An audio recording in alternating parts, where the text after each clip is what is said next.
delayed. Sorry for that, but that's how it is. I think we are live. Okay. So sorry again. Let us just prepare this fika here at the Swedish Chamber in São Paulo.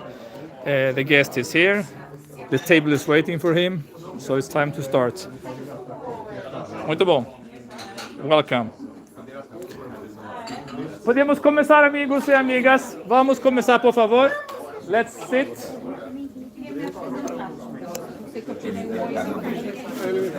So, sorry about the delay, those of you who were waiting, but now we are transmitting. Please, Christopher. So we are here at the Swedish Chamber in São Paulo, getting ready to start this Friday Fika. Ok, tá aí também. Vai ter um eco, não? Posso usar essa aqui, então? Não, aqui é só... Eu só tô te mostrando que já tá funcionando, entendeu? Ah, ok, perfeito. Acho que pode tirar essa aqui. Vou deixar um apoio para... Quer que tira? Pode tirar, por favor. So, still getting prepared. Hold with us for another 2 minutes and then we start.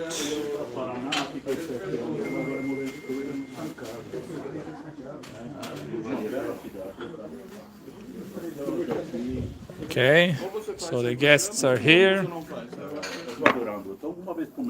Let's see. There we go. Some flexibility, and we are improvising. We are always. We are in Brazil, right? Right? Sorry about the delay, but the late start.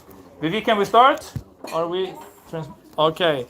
So here we are, friends watching us on YouTube. Sorry for the delay. There were some changes in the YouTube setup, so we are late starting. But here we are at the Chamber in São Paulo.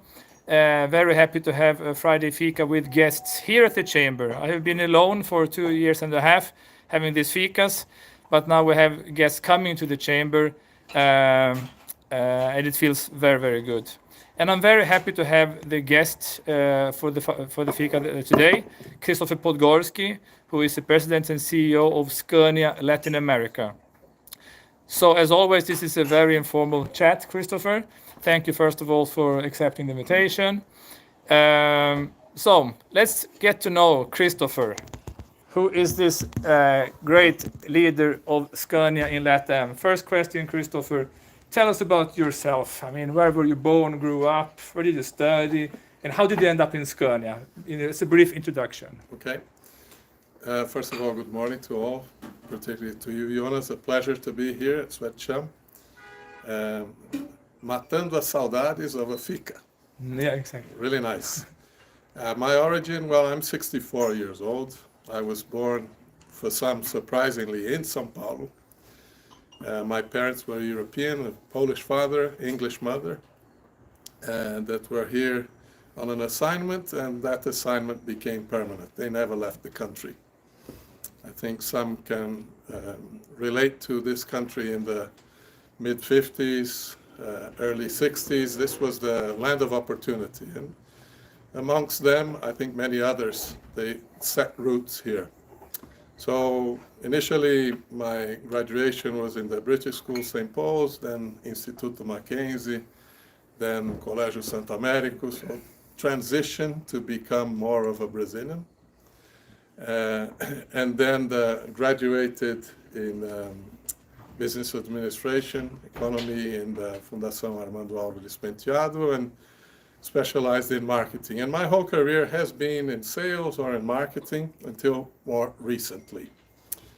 46 years now on the road. Wow. Maybe 40 of them as a leadership role, and in the last 20 at least in top management positions. Okay. My transition to Scania, yes, it was not an issue. I moved to Scania at age 40. So it's been 24 years I've been there, next year 25. A company that has opened extraordinary opportunities for me in these 24 years. I have had 7 different challenges, 2 of them abroad, one in Mexico for 4 years, and then 5 winters in Sweden.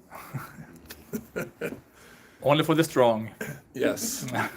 And but not for the temperature. It's mostly for the darkness. Yeah. That's the big challenge. And more recently, since June 2017, so celebrating 5 years as the head of a new role for me, because I'm heading the industrial operation for Scania in Latin America. That involves also factory sales, so to say, commercial and marketing, but it's also responding for R&D, for purchasing, for logistics, for production, and sales and marketing, as I said. And running the company as a legal entity and all the interrelations with different stakeholders, being the academy, the associations, Swedsham. And this has been a very interesting, dynamic, diverse challenge. So that's a little bit about me. Thank you, Christopher. We have a young professional section here at the Chamber. We work a lot with the universities in Sweden. So thinking back when you were 17, 18, 19 years old, were you sure what to study and what to do, what to become? Or many doubts, many changes? And what would your recommendations be to people at that age today that are totally, not maybe lost, but they're not sure what to do with their lives? What would your advice be to this generation? Yeah. Interesting question. First of all, long time to go back to, but I do remember at age 17, I entered into the University of São Paulo to become a dentist. Okay. Can you imagine that? It would be great, something that I'm fond of. I mean, understanding how this fantastic machine works and how to take care of it. I still have some resemblance from those days, but fortunately enough for me, at least, I think that the main advice should be you have to be where you're happy with, where you have the understanding that you can contribute, you can add value. And maybe I could have become a good dentist, maybe, but I know I'm very happy with the career I have had. It's been extremely fulfilling, extremely challenging, but the best thing of challenges is to be able to harvest some things that, okay, here I left a little grain of sand or a legacy or something that a decision or a project I have led that has fulfilled my expectations and fulfilled, of course, the business expectations. So the recommendation is follow your heart. And if you have to change directions, do so. Otherwise, you're going to be unhappy for the rest of your life.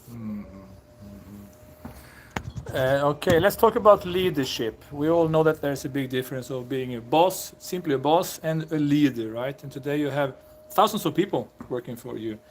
So what makes you a good leader? How do you make all these people follow the Scania, everything that goes inside the Scania ecosystem, right?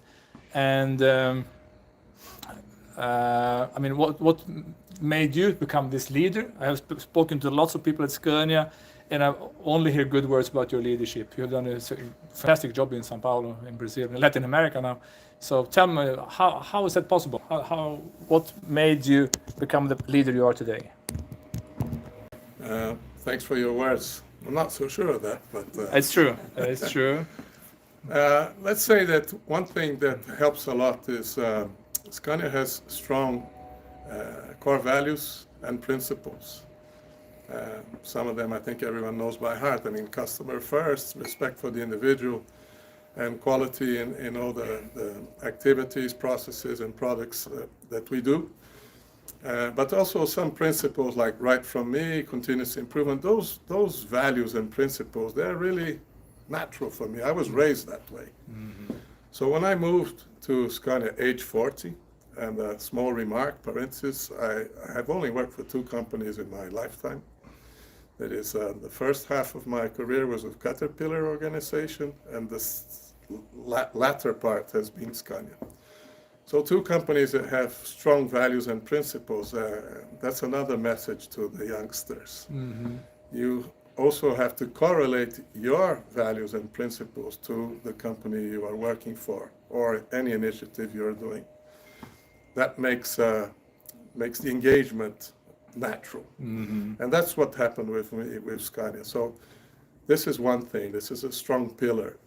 The other pillar is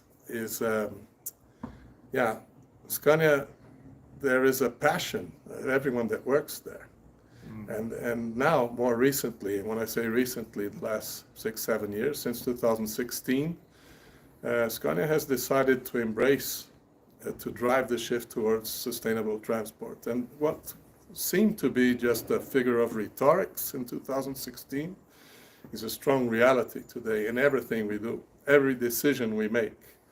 Every project that we decide to do, every investment we decide to do, CapEx, OpEx decisions, if they don't bring any value to the customer, that follows the core value customer first, and or does not bring a contribution in the sustainability journey, we don't do it. And in our days, the relations that we have with our customer base and all the other stakeholders, very, very seldom we talk about the product or even the service. We're talking about how to decarbonize the ecosystem of transport and logistics all the time. And then, of course, the product will match if it has the right specification and so forth, and it will perform if it has that package of services and so forth. But to answer your question, the leadership style, if I can make a reflection, is although I have always been a commercial sales guy, I think the main quality I've had, even being a commercial professional, is to listen. Talk less, listen more. You understand better the needs, the pains of the customers, and when you're leading a team, they are the ones that are going to do it. They're the ones that are going to bring the good ideas. We give the guidance, we give the north, but the creativity, the innovation, the things that will really make the difference will come from that team. So, yeah, I hated the pandemic period. And you were alone here. I was alone in San Bernard. I went every day because it's a factory. 4,800 people entering there every day. So the leader had to be there. Even if they didn't see me, they knew I was there. So we can remember that period. People were afraid to step on the sidewalk. I mean, remember? I'm not leaving my home. So this team, these co-workers have really been heroes in this period. As well as one of the main stakeholders that we have, there are the truck drivers. So a lot of support to them, a lot of support and recognition to the real heroes during the pandemic period, together with the medical teams that were really sacrificing themselves in those days, and full respect for the ones that are no longer with us. Fantastic. No need for me to ask questions. Working with communication, the conversation is great. It's already fluent. Christopher, let's compare Sweden and Brazil. You were a leader in Sweden, now in Brazil. What are the differences? Now you're making me step on my knife. No, but as I said, it was probably in my professional career the most enriching experience I have had. I think I mentioned before when we were having a cup of coffee that it was also a personal, family, different experience, because my son and daughter were in the university, and they made a decision to stay here, and we went, myself and Beatriz, my wife. And that was to start a new experience. I mean, again, just the two of us. So it could be a great disaster or consolidate our wedding, and we're still together and happy. That's one thing.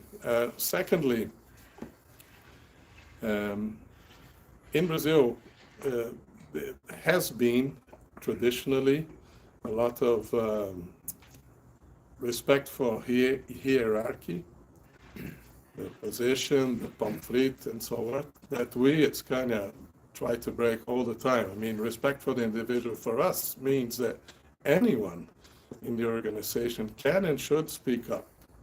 No one should be ashamed of making a suggestion or a proposal that will be shut down. I mean, nothing will be shut down. Everything has value. That's how you get the best from your teams.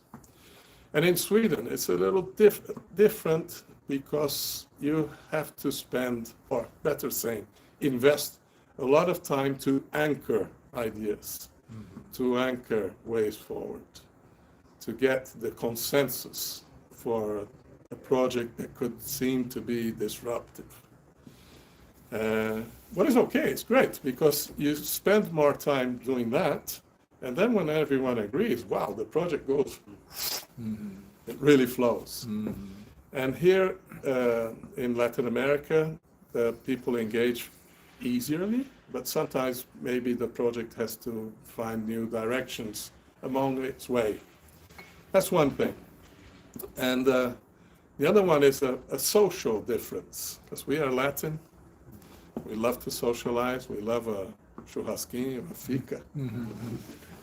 And I remember first arriving in Sweden, and I was hosted for a dinner for my superior then, I mean my host and immediate report, Henrik Henriksson. Okay, yes, yeah. But then I realized that no one would invite us for anything. And I thought, wow, I had heard that the Swedes are less sociable, they're more within their own homes and so forth, reserved. But then I understood that it's nothing to do with that. You have to understand the culture, right? They were not inviting us because to invite someone that is not family means that you have to clean up your home, you have to fix everything, you have to prepare. It's a lot of work to be done during 2-3 days, sometimes a week. So I did the opposite. I said, okay, let's challenge this. So I started to invite everyone to my home. And then it became a motto continuum because, of course, after inviting, whoever I have invited would like to retribute. And then I already was family, so I would say, forget about cleaning the house, just I'm another member of the family. So that's the difference, because in Brazil, people open their homes automatically, and they're happy to do so. And it's not a defect, it's a characteristic. It's a different way. The culture sets that kind of behavior. And the climate. Yes, the climate sets the culture too. Yeah, but as I said, you adjust to that. You have to have the right gear. The winter clothes of Brazil, it's a joke for the Swedish winter. But if you have the right boots, nice pair of gloves, cover your head when it's below 5. Everything works fine. Yeah. There is no bad weather, only bad clothes. ESG, Christopher. Today in the corporate world, in the financial world, you cannot do anything without having ESG as your motto, right? And on the table. And we know that Scania works a lot. You already mentioned driving the shift. But give us one example, please, of the E, the environment, of the S, the social work, and the G, the governance, that Scania is doing in Latin America that makes you proud? Just one example each. I know there are many, but please choose only one per letter. As you mentioned, the driving the shift is something that we are developing since 2016. That was done in an emblematic event in Paris, 2 weeks after the Paris Climate Agreement was signed. We launched the new truck generation, and in that day, nothing was said about the truck. It was just about the new purpose. And even ourselves, I mean, in the audience, I also was on stand for a period, but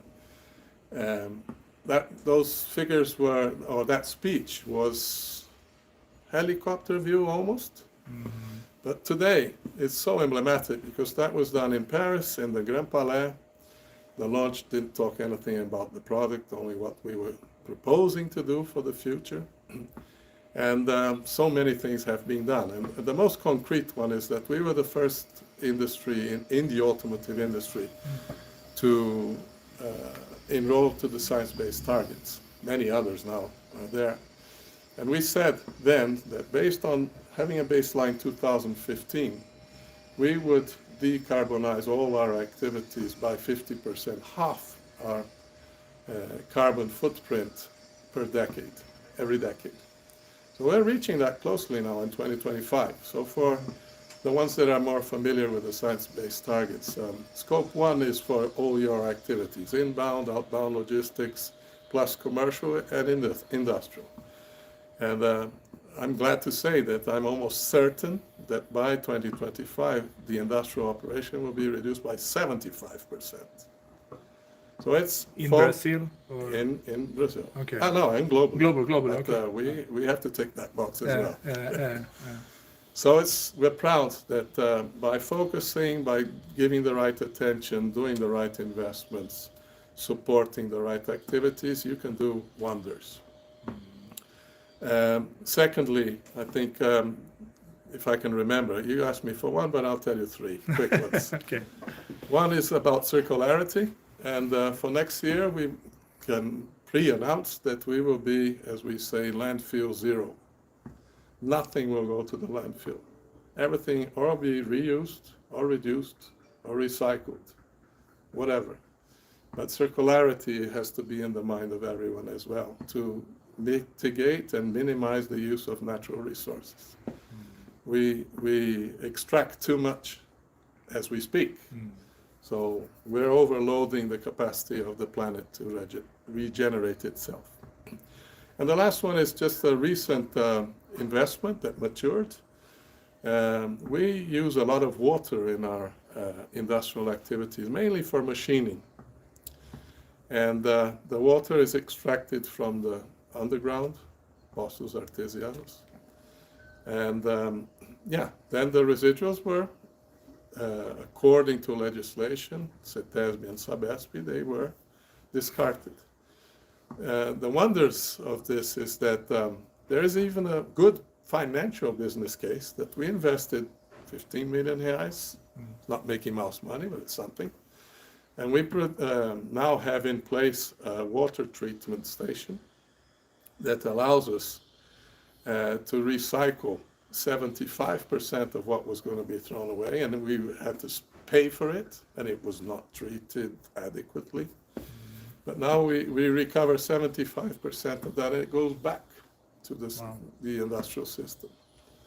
So we reduce the consumption, meaning that the wells that we have will double their life cycle, their lifespan. They would not be able to substand the consumption we had before this. And we have capacity then to even send a better water back for machining because it's without mineral salts and things like that. That's the water you capture from the underground. And we have capacity, hopefully, to be able to even to support communities around us. Okay. So this is not a fact yet, but it's an idea. And as I said, when we have an idea, we try to make it happen. So that's one for the E letter. Yeah. And the we're S. already going into the S letter, because if we succeed with that, and this is a good example. There's a community near Scania. When I say community, you understand, favela. It's an area that is closer to the borders of the Billings Reservoir. So, a lot of needs, needless to describe them. It's a community that is, I won't say even neglected by the government, it's inexistent. So they survive somehow. And we have a small project that has everything to scale up, that is to contain the contamination of the organic residuals into the Billings Reservoir, collect it, and we produce with a small micro bioreactor, Roberto, produce biogas, and we built a communitary kitchen that is fed with that. So with that, you have a double positive effect. You mitigate the water contamination, and you provide a clean, green, zero cost energy source for the community. So that's small, and it can be modular, and it can be scaled up. And you get the engagement of the community with, they are the ones that are building everything. The mão de obra, the handwork is done by them, so you get the engagement. They understand the value. They built it, so they will not destroy it or not recognize its value. And even the community leaders see that as something positive. And you know what I mean by community leaders. Yeah. And then the G. Yes, please. G has been, I think the foundations are Scania core values and principles, but that's not enough in this world. So in the last 4 or 5 years globally, we have established a number of group policies. There are 46 that try to address just about everything that we do, all the relations that we have. They have to follow these policies. One can say they're a little bureaucratic, but on the other hand, I would say that once it becomes something natural for you, and a lot of e-learnings and learning by doing some mistakes here and there, with good faith, because you just don't realize after you deepen into the compliance world that many things can be interpreted in different ways, by different stakeholders. So I would say that the compliance journey is something that for a group of leaders, it's not an obligation. It's almost a line of defense. It's something that can, in many occasions, allow you to escape from problems that you would go in, with the best faith. That your personal judgment would be something that I'm doing correctly. But it's, depends who you're speaking to, when you're speaking to, which is the stakeholder. What can you be breaching with that behavior or action? So, I don't get any more presents from different stakeholders anymore. No. Nothing that can exceed 100 euros. That's a small example. And I should not also do the same on the other direction. So that challenges the world of marketing, for example. Can I invite someone for a business trip? Should I not? If I can, how should I do it?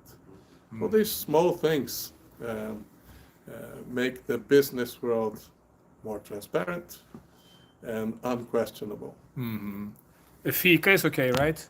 We could offer you Fika, no problem. 100 euros, kanebul. Fika is accepted, very good. Let's talk about gender equality. We have the SDG 5 in the Pacto Global, Global Impact Program. The Chamber, as Swedish Chamber, we work a lot with this. Our board has today 6 women of the 15 board directors, still way to go. What about Scania and automotive industry? Challenging issue for you and for many. How does Scania approach the gender issue? I've seen something about the Queen of the Road program. Please tell us. Diversity and inclusion is of course, one of the pillars of a responsible business. My personal reflection is that it's not because it's politically correct to do or so, it's also a question of survival for the companies in the future. To have the skills that will be necessary for all the disruptions and transitions the business is having right now and will have in the future. So no matter the package of the individual, being a lady or a man or whatever, having different beliefs or use different clothes, doesn't matter. What really matters is the individual and the package of skills and the possibilities of contributions to innovate, to develop, to understand the signals of the transitions of this disruptive world. So gender equality is super important for that. Big challenge in a typically engineering companies. So the base of the pyramid already starts in the universities, where there are less women engineers than men. The same when it comes to the industrial activities. There's this preconceived idea that now this is not a work for a lady. You know? What people don't know that for many years we look very deeply into ergonomy in each and every cell. So for example, to build a truck, you go through 35 different cells. The tag time is 5 minutes for each. So in 275 minutes, a star is born. And in any of those activities, even a child can do it. Because anything that requires extra strength or so, there's a device that will help. And that's all part of the sort of saying ergonomic view, analysis, and continuous improvement, another of our principles. So with this in mind, we have been working for the last years, first on engagement, on convincing, on anchoring, but now we have a lot of methods included into our recruitment and selection process for leadership decisions. It's mandatory that from the two runner-ups, one of them at least should be a female. And we're not there yet, as you said, but definitely the journey is going. I'll give you two examples. In the industrial activities, meaning nuts and bolts, and there every day, in one of the 35 cells, we had 11%. We have 11% now that are ladies. Okay. And in the leadership of the factory, there is even another challenge because, you know, to Chão de Fábrica, to accept the lady to be the boss, 18%. And the most recent, just to show that the drive is ongoing, we just hired an additional, fortunately, 450 employees for the industrial activity. We have strong demand and so on, so we will have to work extra shifts and so on. Great, good news. Very good, very good. Yeah, the tough part is the supply chain, but okay, we leave that for another session. Okay. And 37% of the new recruitments were ladies. Okay. So these preconceived ideas that the factory is not the environment, on the contrary, they have completely different set of eyes, sensible, they see things that we don't see, excellent team builders and team players. So as I said in the beginning, it's not a question of being, you know, it's politically correct to do. It's something that will ensure the continuity of your activities in a better way. Thank you, Christopher. Yeah, the factory in São Bernardo here in São Paulo is a showcase, right? Swedes that come and anyone, I mean, are impressed with the high level of production in Brazil. But what many people don't know is that Scania also is investing in R&D, right? Research and development. So you already touched on the subject about renewable fuels and electrification, right? So what is coming from Brazil? What are your goals and achievements in terms of renewable fuels? Yes.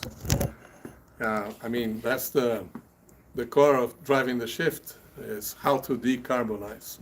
And the ecosystem is very traditional. It has been for many years a mom and pop business that goes to another generation. Now we see in the last decade or so a strong professionalization and consolidation with bigger fleeters.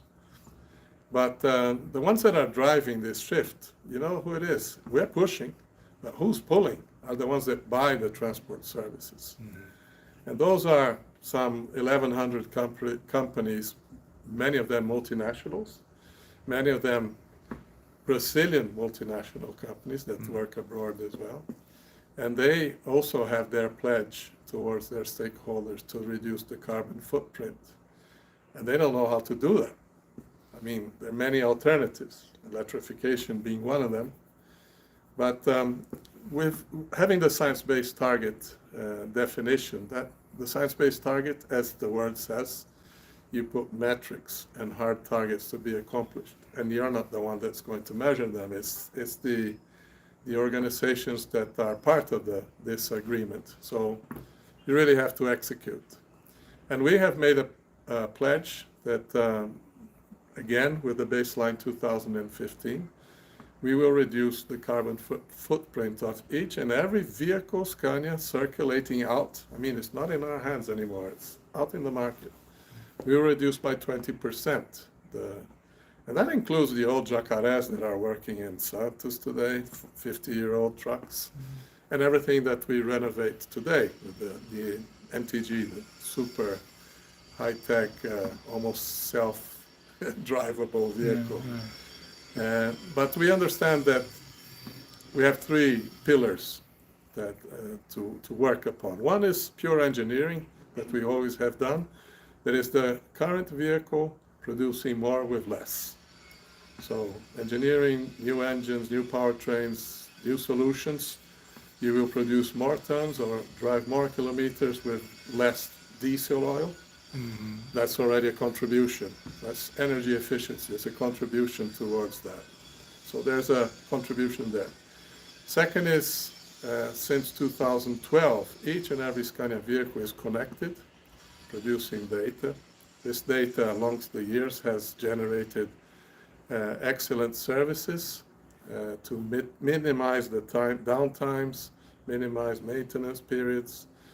Then control towers using that data can guarantee the flows of this transport, minimizing times to load and unload and to stay in queues and so forth. By that, you have another contribution, producing more with less. And the third one that is, I think, the most important is the transition to take away the diesel oil. And I have said previously, I'll say it again, that the future will not be electric only. Mm-hmm. It will be eclectic, no? Because we understand the transport business. You see a truck on a highway, you say that's a Scania. But it can be one with a specification that will attend one of 36 different applications. Each one has a solution.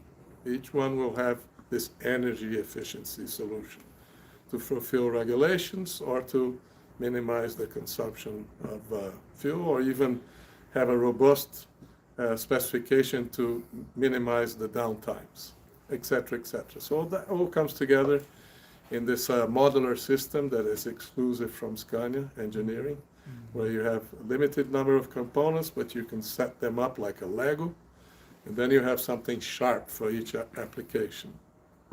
So electrification is coming, and strong and rapid. Not a reality in Brazil yet, but it will come. We have buses and we have trucks already circulating. We're learning how to deal with this new animal. I mean, if you look at a 26-tonner that normally would use a tank of 500 liters of diesel, and that package weighs some 600 kilos with the tank and everything, to do something equivalent, the battery electric vehicle that is coming from our logistics center, feeding the factory, doing 12 to 14 trips per day. It has 5 packages of batteries, each one weighing 900 kilos. So it's 4,500 kilos versus 600. And that's the payload that you're losing. So the business case is not quite there yet, mainly for heavy equipment. For the lighter ones, we see opportunities today.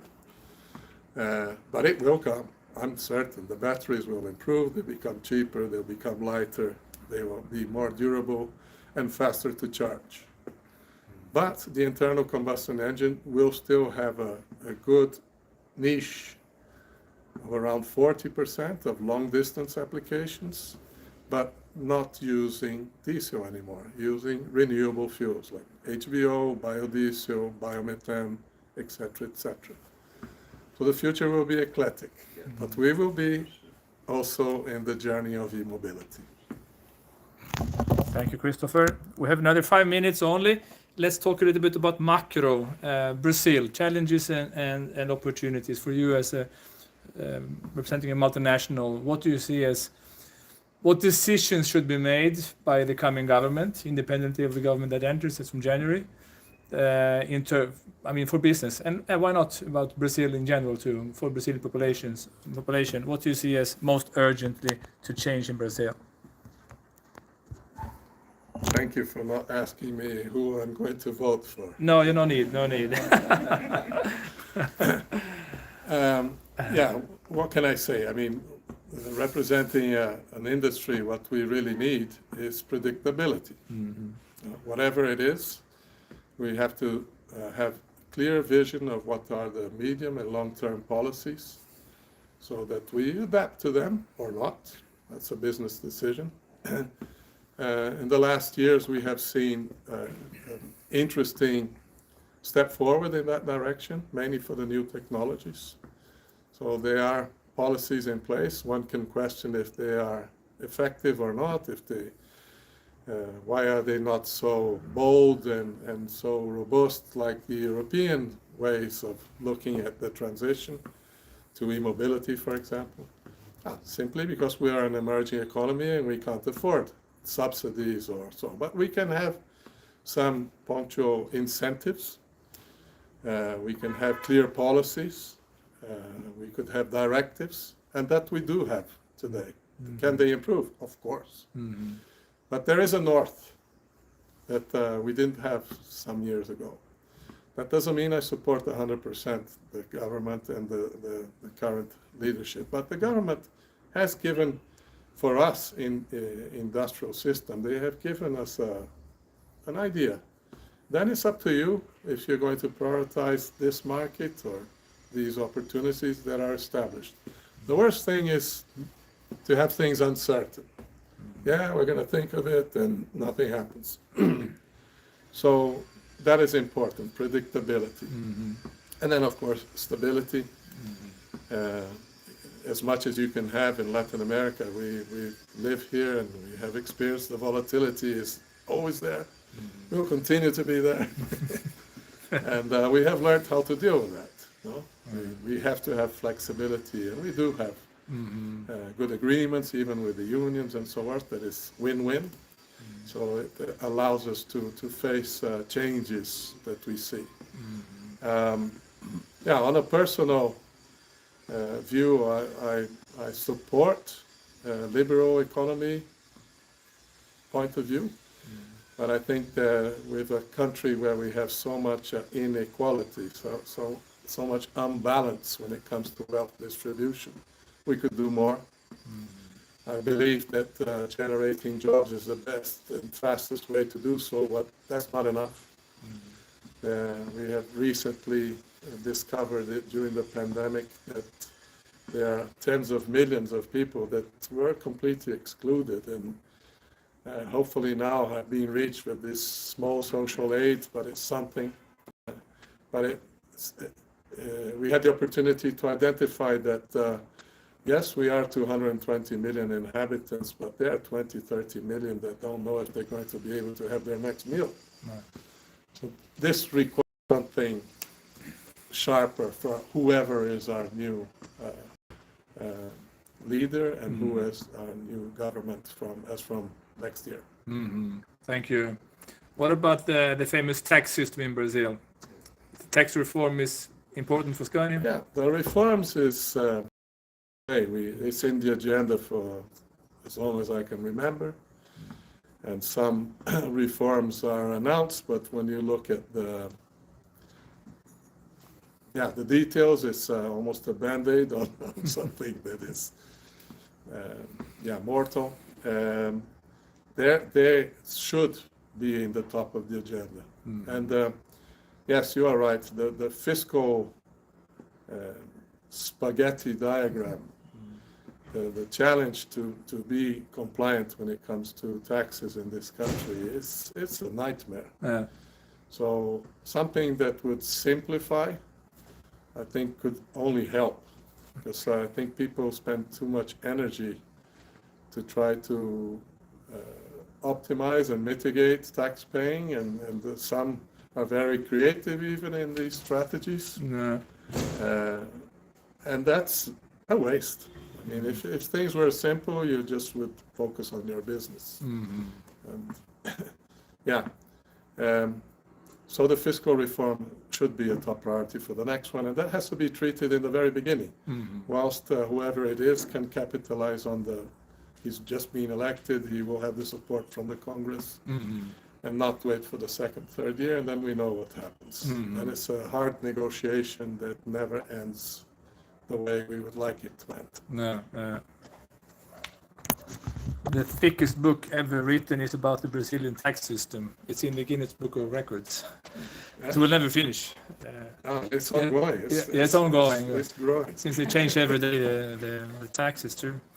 Thank you, Christopher. Fantastic. Going back to the ESG agenda, just to mention to those who are watching that the Chamber is doing a business climate survey every year together with Business Sweden and the embassy.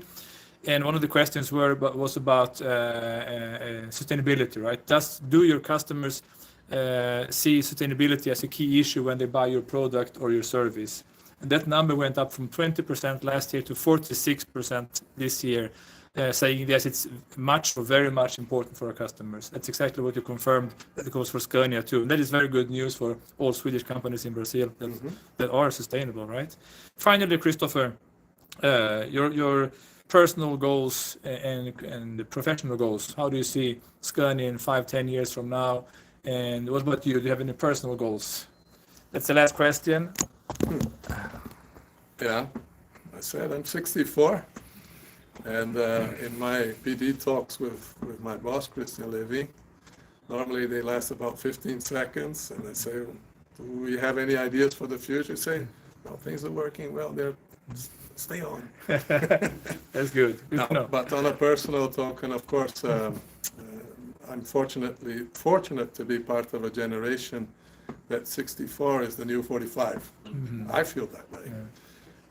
So I hope to be able to continue to be contributing and be healthy, and hopefully also finding a little bit better balance between work and family, and work and sports and friendships and so on. That I've always, I've tried to balance, but some people call me a little bit of a workaholic.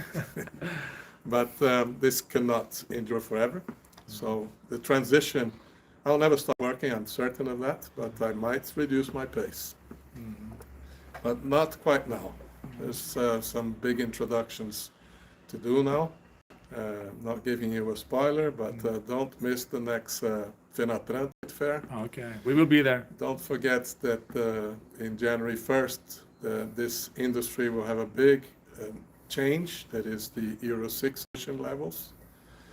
And some are adapting, and Scania is coming with a big surprise. Okay. I think that was a good final comment. It's 11 o'clock here in Sao Paulo, 4 o'clock in Sweden, Friday afternoon Fika in Sweden, right? Sorry about the delay. We were a little bit late starting this transmission, but here we are, and I'm so happy to have had this talk with Christopher. Thank you so much. Now it's time for our Fika, right? We have the kanelbulle here and the coffee. So, Yes, thank you. thank you, all of you. See you at the next Friday Fika. Bye-bye.